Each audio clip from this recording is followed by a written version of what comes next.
दोस्तों वो कहते हैं ना कि कई बार गिरगिट को देखकर पत्थर भी रंग बदलता है। ऐसा ही कुछ हुआ है गोदी मीडिया के साथ यूजीसी के केस में। आप तो सर कह रहे थे कि भ्रांति है, भ्रांति है, भ्रांति दूर होगी। सुप्रीम कोर्ट ने तो क्रांति कर दी। सुप्रीम कोर्ट ने नहीं कहा कि आप पब्लिक को नियम नहीं समझ में आ रहा है। सुप्रीम कोर्ट ने साफ कहा कि ये नियम देश के को जो है समाज को बांट देंगे। क्योंकि अब तक आपको इतना तो पता चल ही गया होगा कि यूजीसी के आने से किसी को फायदा हो ना हो, लेकिन नुकसान जनरल कैटेगरी वालों को। कैसे सांसद हैं आप? पप्पू यादव जी आप गलत बात कर रहे हैं। अरे ये चित्रा जी क्या? और यूजीसी के मामले पर गोदी मीडिया को जनरल्स के साथ सिंपैथी तो थी ही, क्योंकि आप खुद ही सोच सकते हो अंजना ओम कश्यप, श्वेता सिंह, चित्रा त्रिपाठी, सुशांत सिन्हा, इन सब के नामों को देखेंगे तो आपको एक चीज कॉमन दिखेगी। और जब बात अपनी पे आती हो तो सही और गलत के बीच फर्क सबको पता चलने लगता है। Handing over a few airports to one company is not the development of civil aviation. इसीलिए शायद इस बार कहीं पर भी हमें गोदी मीडिया मोदी जी के क्रांतिकारी कानून का फायदा बताते हुए नहीं दिखी।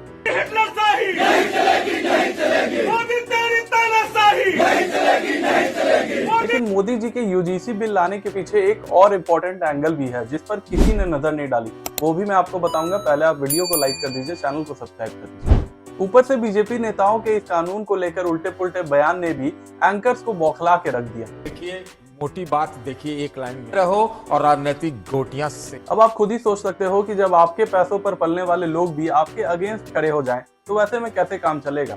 तो इस रेस में अर्नब गोस्वामी भी कहीं पीछे रहने वाला नहीं था। बात चाहे मोदी जी की अंधभक्ति करने की हो या फिर उनकी खटिया खड़ी करने की, अर्नब गोस्वामी हर चीज में हम फर्स्ट करता दिख रहा है। क्योंकि जहां पर सभी मीडिया अपने बॉस पर सवाल खड़े करते नजर आए यूजीसी के मामले को लेकर, तो अर्नब एक कदम आगे है। वो अपने बॉस के भी बॉस पर निशाना साधते हुए दिख रहा है। अजीत पवार के मौत को लेकर अर्नब अब भी अग्रेसिव है और जिम्मेदार बता रहा है एविएशन कंपनीज में हो रहे मोनोपोली को लेकर, जिनमें सबसे बड़ा नाम इनका है।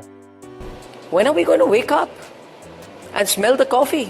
I repeat, handing over a few airports to one company is not the development of civil aviation. Stopping air crashes is the development of civil aviation. Everything else is a sham, ladies and gentlemen. अरे मत करो भाई ये सब। जब इन्होंने रवीश कुमार को बाहर का रास्ता दिखाने के पहले 2 बार नहीं सोचा, तो फिर तुम्हारे बारे में क्या सोचेंगे? मत करो ये सब। लेकिन एक बात तो है, पूरी दुनिया इधर की उधर हो जाए, लेकिन चित्रा त्रिपाठी अपना स्टैंड क्लियर रखती हैं। वही बकवास करने का और चिल्लाने का स्टैंड। इसमें साफ साफ लिखा हुआ है पप्पू यादव जी। अब पप्पू यादव के बच्चों को क्यों चाहिए आरक्षण? नहीं, आप ये आरोप लगा रहे हैं ना कि एक तरफा बातें मैं किया करती हूँ, एक तरफा बातें आप करते हैं। और आपको सोचना चाहिए पप्पू यादव जी, पूर्णिया के आप सांसद हैं। जाते देखकर आप विकास करेंगे वहाँ पर। जाते देखकर जो पूर्णिया में हवाई अड्डा बना है वहाँ पर जाते देखकर लोगों की एंट्री होगी। कैसी बातें करते हैं, कैसे सांसद हैं आप? पप्पू यादव जी आप गलत बात कर रहे हैं। अरे ये चित्रा जी क्या? ये कौन सी भाषा है? शुरू में आप कह रहे हैं एक तरफा बातें करती हैं। थोड़ा तमीज से आप बोले, थोड़ा तमीज से मैं बोलूंगी। ठीक से आप अपने साथ जैसा व्यवहार करते हैं, चाहते हैं, वैसा ही मेरे साथ भी करिए पप्पू यादव जी। हम लड़ाई लड़ते हैं। अरे सामने तो देख लो कौन बैठा हुआ है, पप्पू यादव है वो। 4 बार निर्दलीय सांसद बन चुका है वो आदमी। वो कहां से तुम्हारी सुनेगा? अरे चित्रा जी थोड़ा पेशेंस रखो, और अगर रखने में प्रॉब्लम हो रही है तो पेशेंस रखना अपनी ही बिरादरी की रूबिका लियाकत से सीख लो। जाती है ना वो सेक के चलाई जाती है और चला के सेकी जाती है। ओके गोटियों पर चर्चा करवा रही हैं रूबिका लियाकत अपने डिबेट में बैठकर। अगर यही बात सामने किसी और व्यक्ति ने, किसी और पॉलिटिकल पार्टी के आदमी ने बोल दिया होता, तो रूबिका अपने सीट से कूदकर उसके सर पर बैठ गई होती।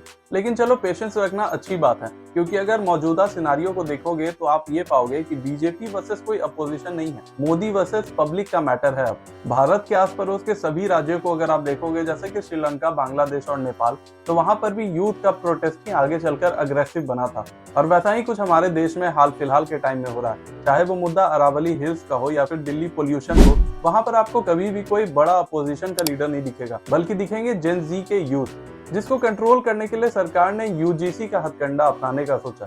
क्योंकि इनके माता पिता तो पहले ही धर्म जाति के नाम पर इनको वोट देते ही आए, लेकिन इन बच्चों का क्या, नेक्स्ट जनरेशन का क्या? क्योंकि ये लोग हिंदू मुसलमान तो कर नहीं रहे, डेवलपमेंट की बात कर रहे हैं। डेवलपमेंट की बात से परेशानी है सरकार को, तो वैसे में काम आता है यूजीसी एक्ट, जो कि आगे चलकर इनके मन में कहीं ना कहीं एक डर बना सकता था कि कहीं मेरे ऊपर किसी प्रकार का कोई केस ना हो जाए। But thanks to the supreme court की इस मामले पर स्टे लगाया जा चुका है। लेकिन जहां मोदी जी के अगेंस्ट जाने की कोई सोच भी नहीं सकता, वहीं पर सुप्रीम कोर्ट ने यूजीसी के मामले पर स्टे क्यों लगा दिया?